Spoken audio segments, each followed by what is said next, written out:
Hello, welcome back to the channel. Today I'm asking the question whether one simple position could change your short game for the better.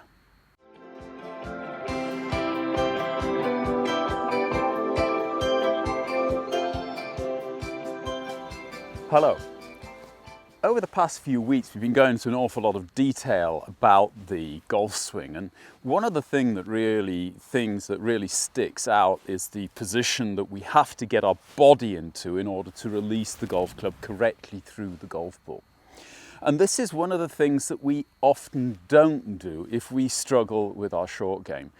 Something that seems to appear again and again is the logical idea or solution to poor short game is basically stiffen everything up, stop things movement, reduce the movement to the bare basics. So what you'll often see is people holding their arms and hands very stiffly, not moving their hips at all, not moving their legs at all. And by doing that, hoping to get a more reliable shot, almost to a point where they're basically making a putting stroke with a wedge. Now this can certainly work if you've got very short distances, but as soon as you start hitting the golf ball more than 20-30 yards, then it's going to start to get quite difficult.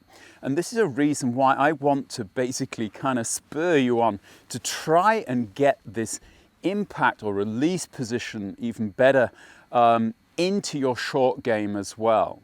So what are we talking about again if we're talking about a release position? Well, basically, if you think about the normal full swing, you want to basically be starting to really kind of release and accelerate the golf club from around about kind of hip height when the club is again parallel to the ground. And in order to keep pressure on the handle through impact, we're wanting to get our hips rotated to the target and our trail shoulder down as deep as it will go. That way we get this kind of lovely feeling of being able to kind of press the club through the ball with both hands, getting behind it almost. And that actually helps us to keep control over the golf club. So why couldn't that work in the short game? And I believe it can. I think the main problem is obviously by very short shots, you'll always have the feeling if you're doing this, you're going to hit it too far. But for other shots, you might actually find this easier. It just means you're going to have a little bit more confidence in the shot because you can't stop on it. One of the advantages of the short game is that we don't have to hit the golf ball as far. And one of the things that we use to hit the golf ball shorter is we shorten our backswing. Now that gives an advantage over the full swing because it means that we can start with our hips and our feet actually open to the target line in the address position. So rather than standing parallel to the target, you want to be standing with your hips and your feet open to the target. That way you won't be able to make as much backswing because your hips can't turn as far in the backswing. However, you are going to find it far easier to open your hips to the target in the downswing because they're just trying to get back to where they started from.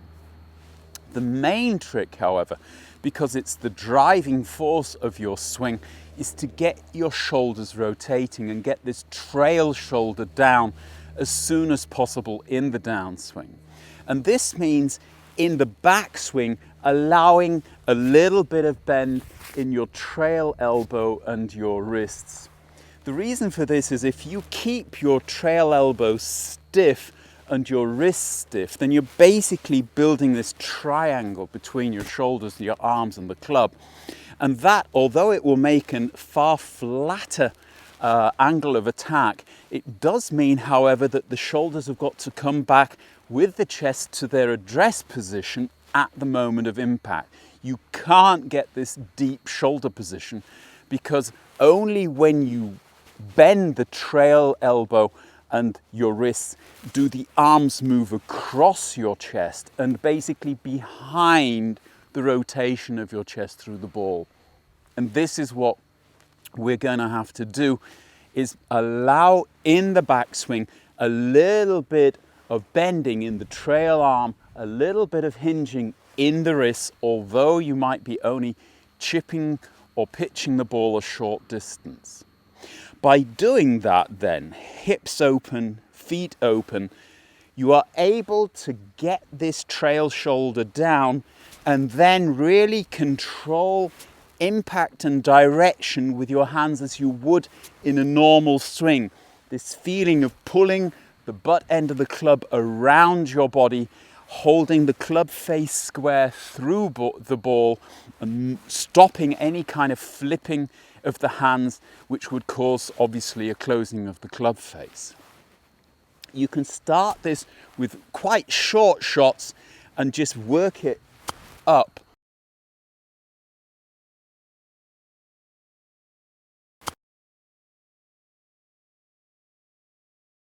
But you can see by doing this, getting that trail shoulder down early enough, I'm able to get a lovely release going on through the ball that feels extremely similar to what I was doing in the full swing.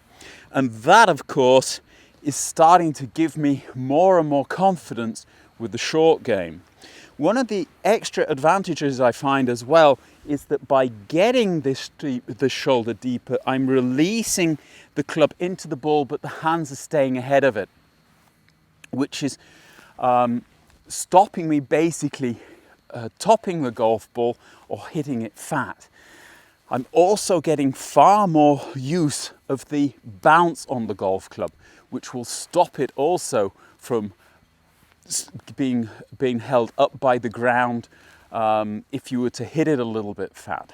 But the main advantage is just basically this similarity in feeling that I'm getting when I do this to what I would be doing in the full swing. Hips open, trail shoulder down, and this lovely kind of feeling of actually being in control of the arms and hands as they come through the ball. Maybe the last tip I can give you here is that it's gonna feel as if it's taking you a little bit longer to get back to the golf ball. So your timing seems to be a little bit slower. It's again, if I keep my hands straight, then I'm basically hitting the ball at the moment that my chest reaches the center or its starting position. When I allow a little bit of bend in the trail arm and then turn the shoulder down, I'm actually hitting the golf ball a little bit later, and it's almost like waiting for your shoulders and your hips to make room for your arms and hands to pull through the ball. And you can see you get this wonderful clean impact. No great problem in getting a clean impact on the golf ball, and obviously that's what we're all looking for around the green. I would experiment with this with a ball out of the center of your chest or opposite the center of your chest, rather than thinking of it opposite the center of your feet, because by turning your hips and feet towards the target, you're going to actually find it a little bit more difficult to actually find ball position. And if anything, you want to be moving the ball a little bit further forward rather than back, because you're actually delaying the release. You're going to be reaching the ground a little bit later in the downswing, depending on how you want the flight to be. Obviously, the further you have it forward in your stance or in your chest in that case, the higher the ball flight you're going to be able to produce, and the further back you have it, the lower the ball flight. But the further back means the steeper you come in on the ball, and again, there's always a chance then of hitting it a little bit fat. As I've said before, if you do have a problem with hitting the golf ball a little bit fat, then look at your wedges and see whether you could maybe use a wedge with a little bit more bounce on it, which will be a bit more forgiving. There's a whole row of new wedges on the market this season which will do that. They have a lot of them with cavity backs, which also give you a little bit more what would we call it, a little bit more consistent ball speed, irrespective of if you don't actually hit the center of the club. As I've said, this might have a feeling of actually kind of far too much movement for a short shot, but I've been doing this myself for a little bit, really getting a little bit more aggressive with it, and I'm actually finding I'm having a lot of fun now with my short game. And I've been one who's, I think, along with a lot of you, who struggles a little bit around the green, maybe because I don't practice enough, but I think a lot of the time because I just basically tried, my logical brain has been trying to make things simpler. I've been getting stiffer and stiffer standing over the golf ball. Hope this helps you. If it does, please don't forget to hit the like button and subscribe to the channel. Once again, I'd like to thank all of my patrons for supporting the channel. If you would like to become a patron, I shall leave a link below. If you haven't got the PDF with my philosophy on golf, I shall leave a link up here and also down in the description. Look after yourselves in these strange times. Let's hope the golf courses get open very shortly and we can all get out and play the game we love.